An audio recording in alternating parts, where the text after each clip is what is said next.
Image flicks Jeremy Corbyn has attracted support in his leadership and general election battles due in part to his firm position against privatisation in general, including NHS privatisation, and also due his history of support for migrants and anti-racist organising. Yet Labour's health policy platform is currently limited, as pointed out in this excellent recent article by Alison Pollock. And the party appears to have no formal policy and little to say in public about the hostile environment the government has been creating for migrants.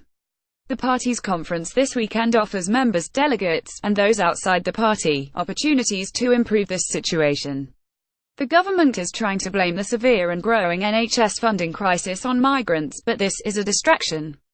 The numbers don't add up. Deliberate health tourism costs, at most £300 million a year, just 0.3% of the overall NHS budget. The costs that can be recouped by charging people for their care are a drop in the ocean for the NHS, but potentially ruinous for patients now being landed with multi-thousand-pound bills, or being put off accessing healthcare altogether. The Socialist Health Association has put forward a motion to conference, supported by at least a dozen constituency parties, that calls for the party to restore our fully funded, comprehensive, universal, publicly provided and owned NHS without user charges, as per the NHS Bill 201,617. What this means is that the Labour Party's aim should be to return to a publicly funded NHS that doesn't charge patients.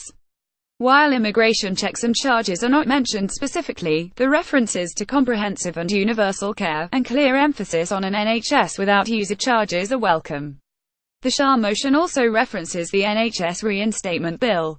Docs Not Cops also supports this bill, developed by Professor Pollock in close association with NHS campaigners, in part because the central function of the bill would be to restore a publicly owned, managed and accountable NHS.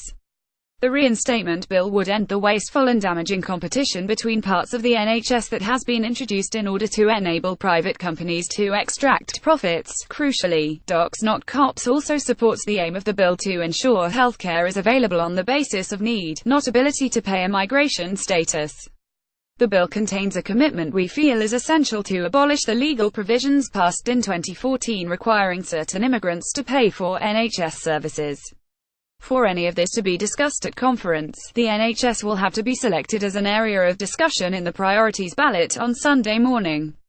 And for the NHS Reinstatement Bill to be discussed and voted on, it would need to survive the process of compositing NHS motions.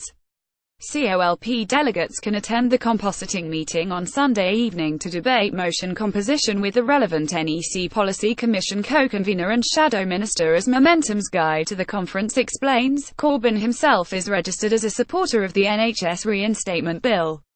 In Diane Abbott's 2016 speech to conference, the then Shadow Health Secretary claimed the party would be returning our NHS to what it was originally conceived as: a publicly owned, publicly funded, publicly accountable universal service, as outlined in the NHS Reinstatement Bill.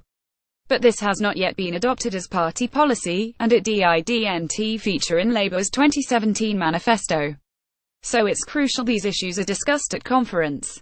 On EU freedom of movement, there has been more questioning of Corbyn's recent rhetoric. Labour's immigration policy in the context of Brexit has been the subject of criticism more generally. But Corbyn has at least raised the issue of NHS access requirements based on citizenship or immigration status at Prime Minister's questions.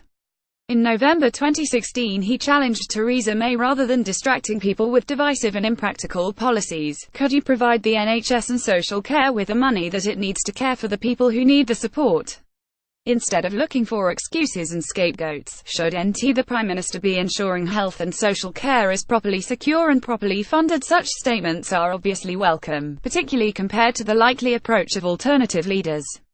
But the Labour manifesto and recent campaigning has been silent on the issue. Indeed, Labour appears to have no formal policy and little to say in public about the range of hostile environment policies the government has been creating for migrants, whether in the NHS or education, housing, or with regard to access to bank accounts and driving licences. We urge those attending Labour conference to take the opportunities, informal if not in terms of conference proceedings, to ensure that opposition to hostile environment policies, immigration checks, data sharing, and/or charges are included in discussions.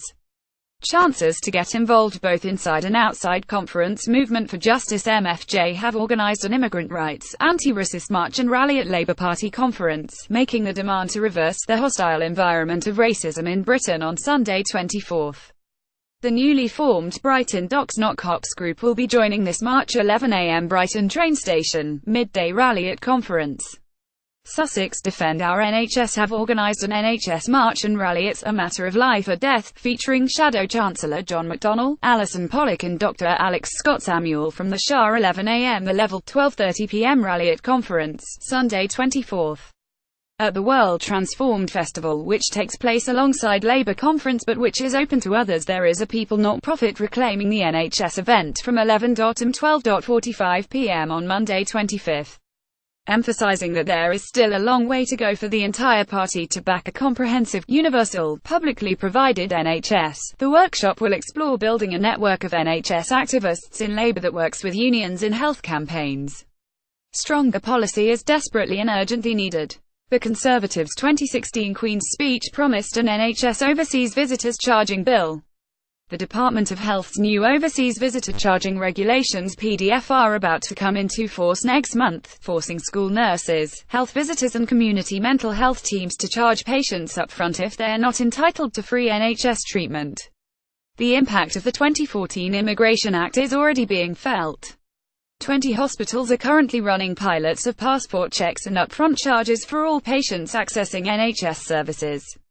Those deemed ineligible for free treatment will be charged 150% of the usual NHS rate for their care. Recently, London North West Healthcare, one of the trusts, sent a letter demanding eligibility documents from an 8-day-old baby. Barking, Havering and Redbridge University Hospitals NHS Trust BHR, another of those on the pilot, claims that maternity services, or treatment which the doctor and nurse thinks is immediately necessary or urgent, will never be withheld. But it has also sent at least one pregnant woman a letter threatening that future appointments may be cancelled if she cannot pay a deposit for treatment.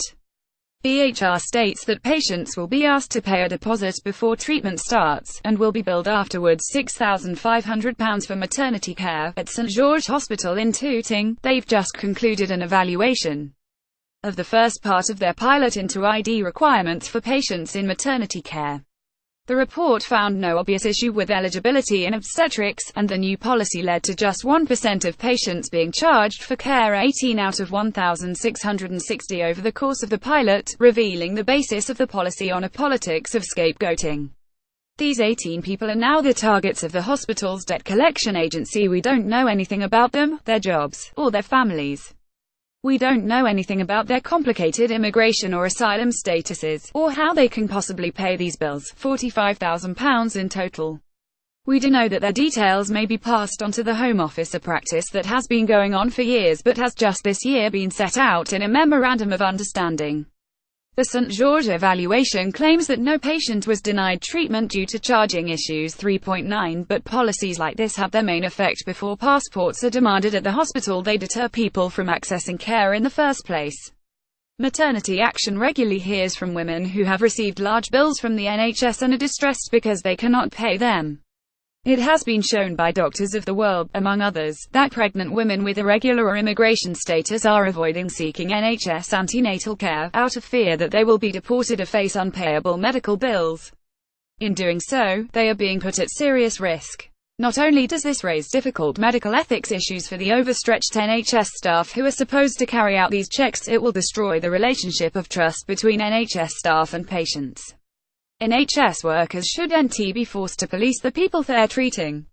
It is costly and time-consuming. We know the way to ensure the NHS funding crisis ends is by ending PFI contracts and the billions wasted on running the NHS as a market. We believe that a party that is for the many, not the few, should take into consideration the impact of these moves on access to healthcare and marginalised communities. We ask Labour members and supporters to put pressure on the party to ensure the right to healthcare on the basis of need is not trampled on, and that migrant rights are at the forefront of the conference.